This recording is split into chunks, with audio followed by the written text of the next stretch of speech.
आज हम स्टार्ट करेंगे बेसल एंड रिस्क। तो देखो, जो सिक्योर्ड एसेट होता है उसके अंदर कौन मदद करता है? उनकी सरफाइसी एक्ट, ठीक है। और जो अनसिक्योर्ड एसेट होता है तो उसमें कहाँ जाना पड़ता है? कोर्ट में जाना पड़ता है और डीआरटी में जाना पड़ता है। और डीआरटी का फुल फॉर्म क्या होता है? डेब्ट रिकवरी ट्रिब्यूनल। अब कोर्ट में कौन सी कंपनी जाती है? मतलब जो जिसने लोन ले रखा है 20 लाख के ऊपर, ठीक है, वो जाती है कोर्ट और डीआरटी। अगर डीआरटी से भी सेटिस्फाई नहीं हुए तो वो और आगे जा सकते हैं, किसके पास? डीआरएटी के पास, डेब्ट रिकवरी एपेलेट ट्रिब्यूनल। अब हम पढ़ेंगे टाइप्स ऑफ रिस्क। सबसे पहले आती है सिस्टमेटिक रिस्क। ये अफेक्ट करती है एंटायर मार्केट, मतलब पूरे मार्केट को अफेक्ट करती है, ठीक है। ये अफेक्ट करती है लार्ज नंबर ऑफ एसेट, मतलब बहुत सारे एसेट को अफेक्ट कर देती है। इसका दूसरा नाम अनडाइवर्सिएबल रिस्क या वॉलेटिलिटी या मार्केट रिस्क। ये अफेक्ट करती है ओवरऑल मार्केट को, सिंगल स्टॉक को नहीं, मतलब पूरे मार्केट को अफेक्ट करती है, ठीक है।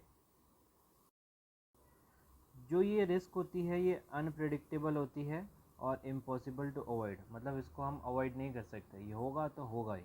जैसे एग्जांपल, इंटरेस्ट रेट का चेंज हो जाना, इन्फ्लेशन बढ़ जाना, रिसेशन हो जाना या वॉर हो जाना। दूसरी रिस्क आती है अनसिस्टमेटिक रिस्क। ये रिस्क बहुत छोटी होती है, ठीक है, स्मॉल नंबर ऑफ एसेट को अफेक्ट करती है, ठीक है।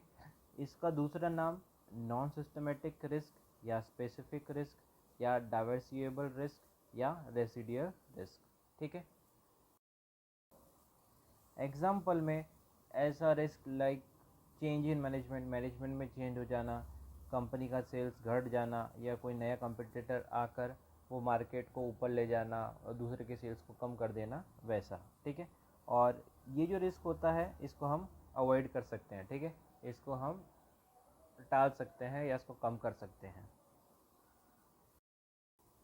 तीसरा है क्रेडिट रिस्क, ठीक है। इसका दूसरा नाम डिफ़ॉल्ट रिस्क भी होता है।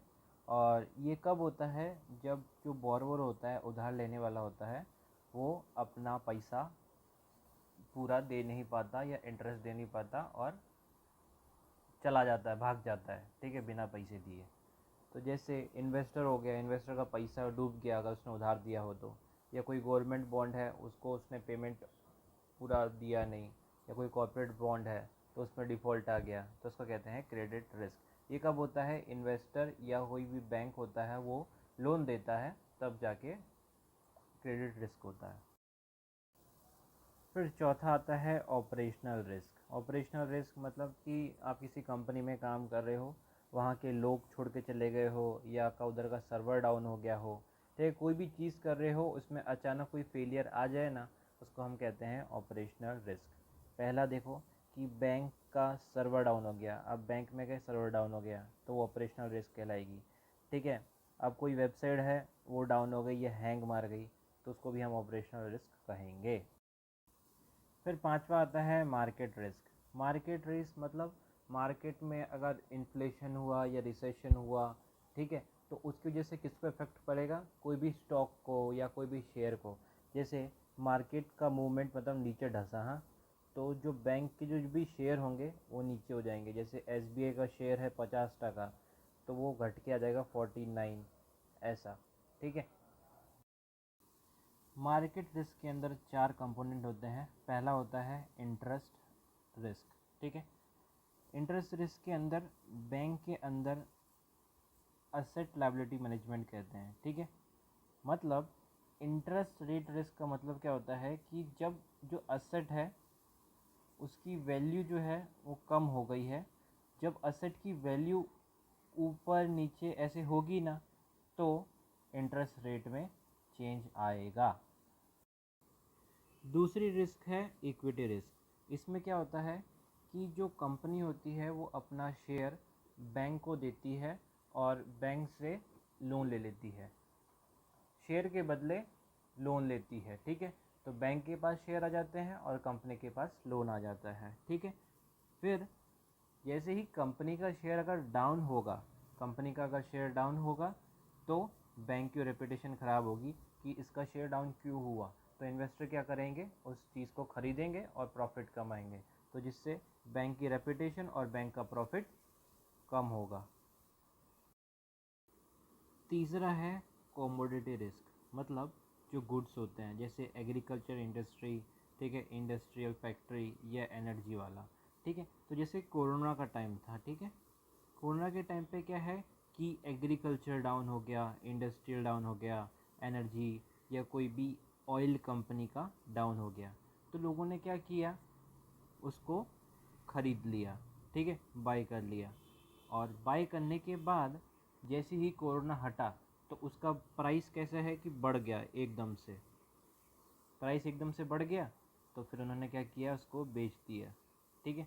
तो प्राइस क्या है कि अचानक से बढ़ जाता है तो उसको बेच देते हैं तो उसका घाटा हो जाता है, या डाउन हो गया और उसको ख़रीद लिया, तो वैसे ही कमोडिटी रिस्क कहते हैं उसको, ठीक है।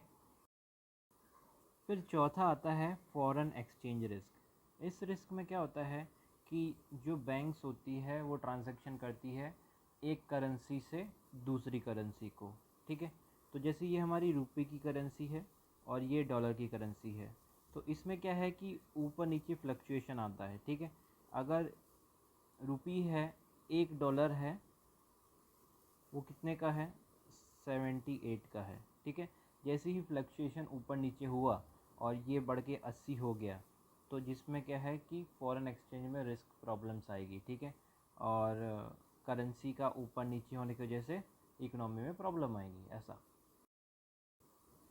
तो जो भी बैंक का ट्रांजैक्शन होता है फॉरेन करेंसी से, ठीक है, जैसे डॉलर मान लो, ठीक है, तो उसमें करेंसी के जैसी एक्सचेंज होगा बैंक अकाउंट में, तो अगर रुपी में और डॉलर में कोई भी ऐसे चेंज आया तो किसको लॉस होगा, बैंक को लॉस होगा, ठीक है।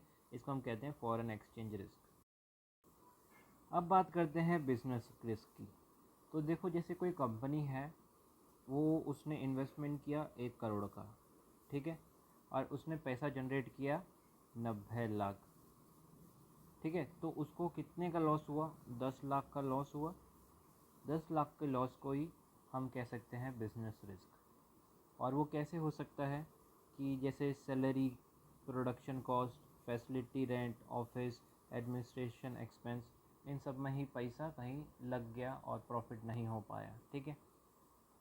और रिस्क कैसी हो सकती है, cost of goods, profit margin, competition जो होता है, और डिमांड जो भी होती है मार्केट की। सातवां है रेपुटेशनल रिस्क, मतलब जैसे आपकी कोई कंपनी है, उसमें आपने कुछ फ्रॉड कर दिया है या स्कैम कर दिया है, ठीक है, जिसकी वजह से लोग आपको पसंद नहीं करते, आपकी कंपनी को पसंद नहीं करते, तो नेगेटिव पब्लिक ओपिनियन जा रही है और आपने क्या है, घपला कर दिया है, लोन आपने भरा नहीं है, कर्ज़ा बहुत ज़्यादा हो गया है, आपका असेट परफॉर्म नहीं कर रहा, उसको हम कहते हैं रेपुटेशनल रिस्क। जैसे एग्जांपल है पंजाब नेशनल बैंक है और ICICI बैंक है, इन्होंने कुछ घपला किया था तो नेगेटिव इमेज बन गई थी बैंक की।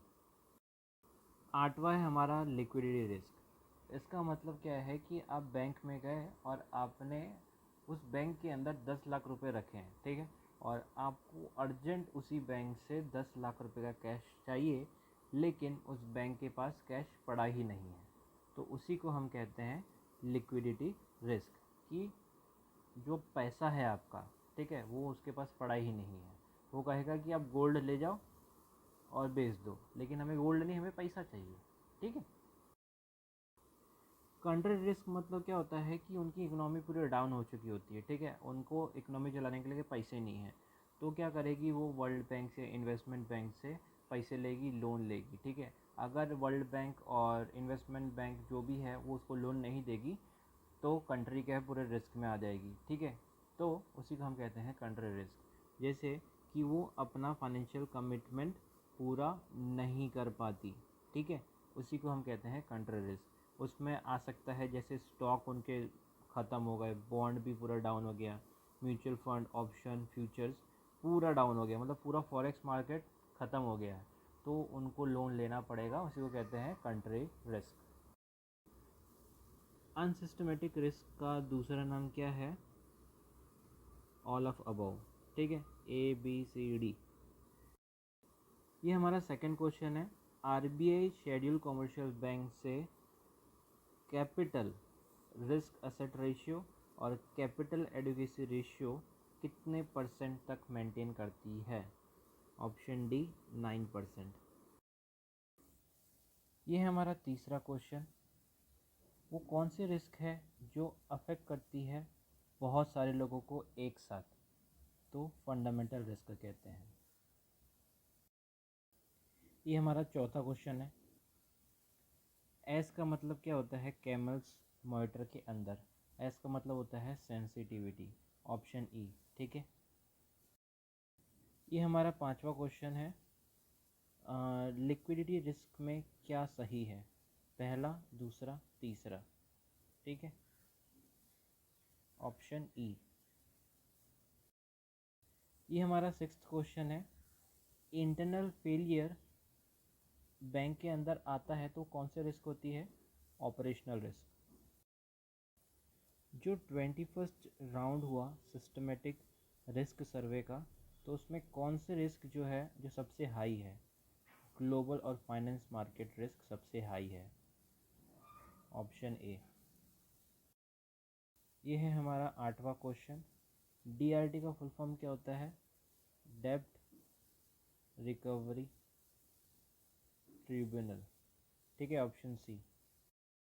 ये हमारा नौवां क्वेश्चन है कि कौन से रिस्क है जो अनइंश्योरेबल है, ठीक है, तो इसमें से कोई भी अनइंश्योरेबल नहीं है, नन ऑफ अबव। ये हमारा क्वेश्चन 10वां। कैमल्स फ्रेमवर्क में सी किस पे स्टैंड करता है? Capital adequacy. ये हमारा क्वेश्चन 11वां है, ठीक है। रिस्क अराइज हुई फ्रॉम ट्रेडिंग ऑफ असेट, क्योंकि असेट के प्राइस में और एक्सचेंज रेट के चेंज हुआ, ठीक है, तो वो कहाँ चेंज होता है? मार्केट रिस्क के अंदर।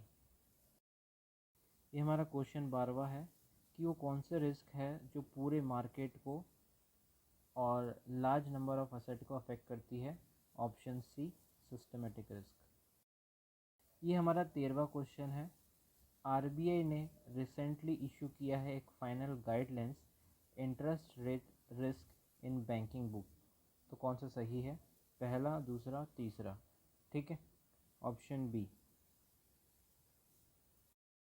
ये हमारा क्वेश्चन 14वां है, ठीक है। बेसल कमिटी बैंक सुपरविजन में वो कौन से रिस्क है जिसके अंदर मार्केट प्राइस का मूवमेंट आता है? B, market risk. ये हमारा 15वां क्वेश्चन है, ठीक है। वो कौन सा रिस्क है जिसमें जो बैंक है वो शॉर्ट टर्म, मतलब शॉर्ट टर्म के लिए पैसे दे नहीं पाता और वो रिस्क अराइज हो जाती है, तो कौन सा है? ऑप्शन डी, ठीक है, मतलब वो असेट और फंडिंग दे नहीं पाता, ठीक है। ये क्वेश्चन 16 है। बेसल वन नॉर्म्स फोकस करते हैं ओनली वन पिलर, ठीक है, सिर्फ एक पिलर पे, वो कौन सा है? मिनिमम कैपिटल रिक्वायरमेंट, ठीक है, ऑप्शन बी। ये हमारा 17वां क्वेश्चन है, ठीक है, कि वो कौन सा टर्म है जिसमें रिस्क जो बोरोवर दे नहीं पाता लोन पेमेंट के टाइम, उसको कहते हैं सी, क्रेडिट रिस्क। ये क्वेश्चन 18वां है हमारा कि बैंकिंग सेक्टर में जो रिस्क होता है उसमें कौन सा सही है? दूसरा और चौथा, ठीक है, ऑप्शन बी।